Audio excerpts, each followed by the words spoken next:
Texas, Dorchester oil tank lightning strike oil spill cleanup, Slauson exploration report.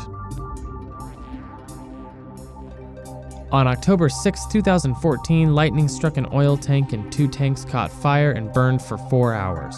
1 tank exploded and was found 200 feet away from its base, where approximately 310 barrels of oil, or 13,002 gallons of oil, was released, contaminating the surrounding soil. KW Construction President Kiri Williams is an ex-firefighter who actually helped with the fire and was responsible for getting the site cleaned up and back in operation. The operator is Slauson Exploration, who uses KW Construction to maintain their well at this Dorchester, Texas location.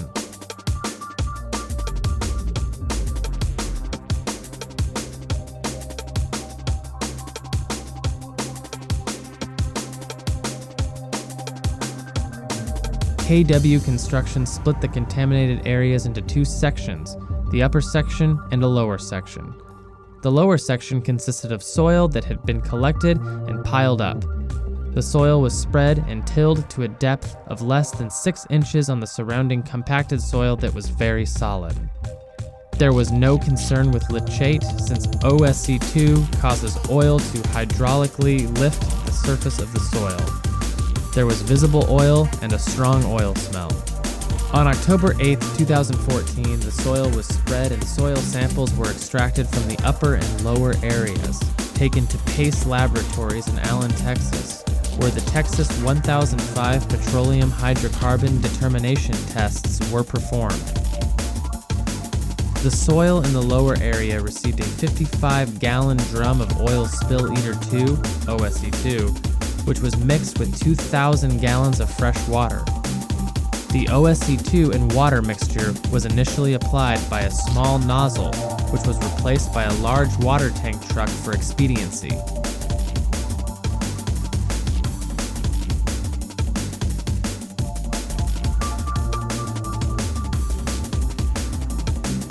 The area was fenced off with barbed wire to keep the livestock away from the contaminated soil. KW Construction had started the breaking up of the storage tanks for hauling and built the pad for the new tanks to be installed.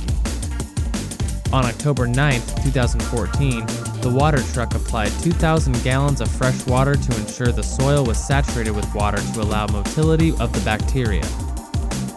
On October 10, 2014, KW Construction had removed the heater and the tanks to the point the upper area could be tilled and spread to a level of less than 12 inches. This was a compacted pad, so the subsurface was very hard. OSC2, as noted, causes oil to hydraulically lift the soil surface, so leachate into the subsurface is not a problem.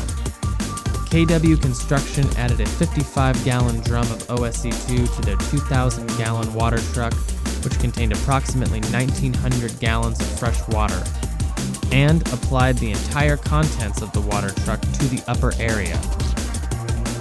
There was visible oil that you could see breaking up, and the strong oil smell diminished greatly. Kiri Williams of KW Construction picked up some of the oiled soil about 20 minutes after OSC2 had been applied, and its adhesion properties were broken down to the point the oil could not adhere to his hand. On Monday, October 13, 2014, a survey of the site after a rain during the weekend showed the area at the lowest point, where a small amount of water had run off the contaminated soil, visibly showed no oil. There was still a slight smell of oil on the upper section with few signs of oil. On October 15, 2014, soil sample extractions were placed in jars and taken to Pace Labs for analysis. The soil was saturated again with water on October 14th, 16th, 22nd, 23rd, and now on the 27th to keep the soil moist to allow bacteria to survive and digest the oil to CO2 and water. On October 27, 2014, the results from the initial extractions were reported. The initial results for the C6, C35 for the upper area designated Area A results were 33,900 milligrams or ppm, and the lower level area designated Area B initial extraction results C6, C35 were 42,100 milligrams or ppm. This oil has a specific gravity of 14, along with some of the extreme heating as well as some oil actually burning, means the light ends were evaporated or burned off, leaving PAHs and longer chain hydrocarbons. The second extractions from October 15, 2014 results showed that Area A, the upper level, had been remediated to 704 milligrams or ppm. The lower level area designated Area B, second extraction results C6, C35, showed the oil had been remediated to a level of 1,820 milligrams or ppm. These levels are good reductions from the starting levels. The Texas Railroad Commission requires the soil to be remediated to a level of 5,000 milligrams or lower. The second extractions shows the soil has been remediated to levels below the Texas Railroad Commission's acceptable levels.